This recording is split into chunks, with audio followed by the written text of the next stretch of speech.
जैसे मैं तो कहता ही रहता हूं कि किसी भी तीर्थ में जाओ तो वहां आपके जो पंडित जी हों उनको खोजो, उनका दान मान से सम्मान करो, और केवल देना देना उतना ही नहीं, फिर उनको पकड़ो भी कि ये सारे मंदिरों का कुछ महात्म्य बताओ।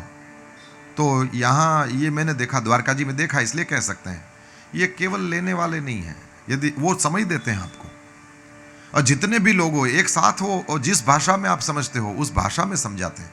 और उनके पास वो अपने वो देखे ना बुक्स होते हैं, और उन पन्नों पर आप लोगों का नाम लिख लिया जाता है। अब मैं और हमारे पंडित जी, सबसे पहले मैं जब यहाँ आया था तो आया तो कई बार, लेकिन मुझे नहीं पता ये मेरे पंडित जी हैं। तो फिर उन्होंने अपने पुस्तक में लिख लिया कि फला फला तारीख को ये पीछे जो मंदिर है इधर स्वामी नारायण मंदिर में श्याम भाई भागवत सप्ताह के लिए आए थे।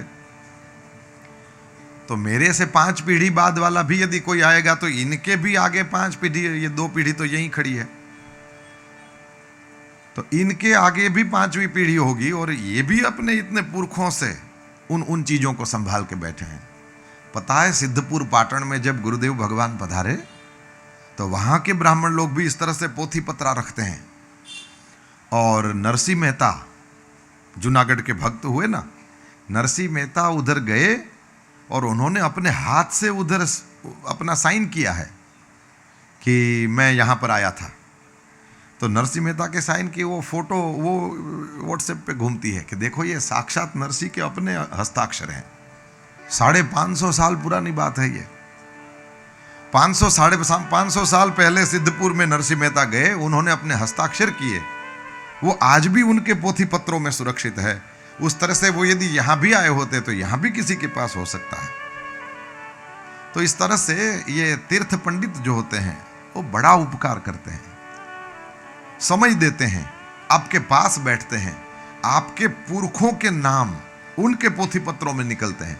इसलिए अभी तो आपके पास एक पूरा दिन है, हो सके तो आपके जो पंडित जी हों उनसे इस तरह से ये सब बात करो, और हो सकता है कि वो लोग आपको कोई ऐसा दिखावें, और यदि आपको उनके नाम भी सुनने को मिले तो अच्छा लगेगा कि बुरा लगेगा?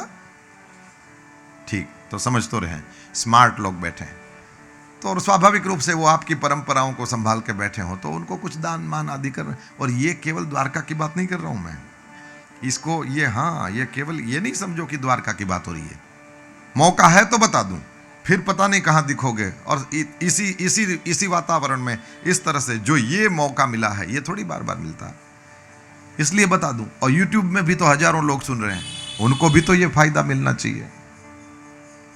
सब जगहों पर, ये ब्रज में भी है ना, तुम तो बार बार जाते हो भैया, ये ब्रज में भी इस तरह के पंडित होते हैं ना। हाँ, उधर भी होते हैं। सिद्धपुर का तो मुझे पक्का पता है, और भी होंगे। तो वहां पर ये सब हमारे पुरखों के यदि नाम कोई किसी का निकल जाए तो कितना अच्छा लगे।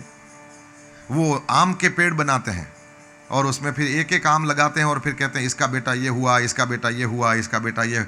जब ऐसी ज़रूरत पड़े ना तो ये पंडितों की बड़ी सेवा उसमें होती है, बड़ा काम लगता है ये सब। इसलिए उनके पास यदि ऐसा हो तो वहाँ अपने नाम वाम लिखवा के जाओ, उसमें कोई श्रम तो है नहीं। और जहाँ तक मैं जानता हूँ वो एक नाम लिखाओगे तो 1000 रुपया देना पड़ेगा, ऐसा मैंने किसी से नहीं सुना। मेरा इन्होंने नाम लिखा था, कुछ भी नहीं, वो मंदिर में ले आए थे और कहा कि ये लिख देता हूँ मैं इसमें, इनके पास है वो। मेरे को शायद पता नहीं हो सकता वो स्वामीनारायण मंदिर में किस तारीख में कथा हुई थी, उनके पास होगा। तो इस तरह से ये परंपराएं हैं मेरे प्रभु, और उन परंपराओं का पालन करना ये हम सबका जिम्मा है। आप नहीं बताओगे तो आपका नाम उनको कैसे पता चलेगा? तो उस तरह से ये भागवत हुई थी, हम लोग सब यहाँ आए थे। और यदि लिखा हो तो वो जरूर लिखना कि आपने भी वहाँ मंच पर से कहा था कि सिंधी समाज में द्वारका में कथा हो रही है, हम भी पहली बार देख रहे हैं। उन्होंने भी कहा मेरे लिए तो 25 साल में एकदम पहली बार है। तो ऐसा है, जब भी जिस भी तीर्थ में जाओ मेरे प्रभु, वहाँ के देवता का दर्शन, वहाँ की नदी का स्नान, है ना, वहाँ पर जिस भी तरह से अपनी कैपेसिटी के अनुसार जो भी धर्म कर सको। ये लिखा है, आपने अभी सुना ही है, 1 अणु मात्र भी अन्नदान किया जाए कितना फल है। तो यदि अवसर हो, ठाकुर जी कृपा करें क्योंकि सबसे सब चीजें नहीं बन पड़ती, और जिससे जो चीज बन पड़ती है अपनी कैपेसिटी में रहकर ही धर्म किया जाता है। जरूर करो। तो ये जो वस्तु है बड़ी महत्व की है। तो उस तरह से ठाकुर जी जो करा लें, फिर ये मत समझना कि ये केवल इतना ही कह रहे हैं कि दान दो दान दो ना। ये तुम ऐसा सुन रहे हो तुम्हारी अक्ल के ऊपर।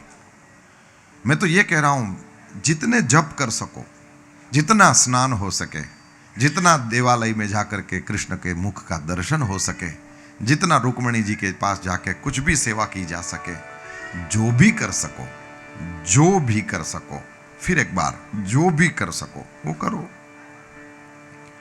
परमात्मा श्री हरि की सब के ऊपर मंगलमयी कृपा बरसती रहे।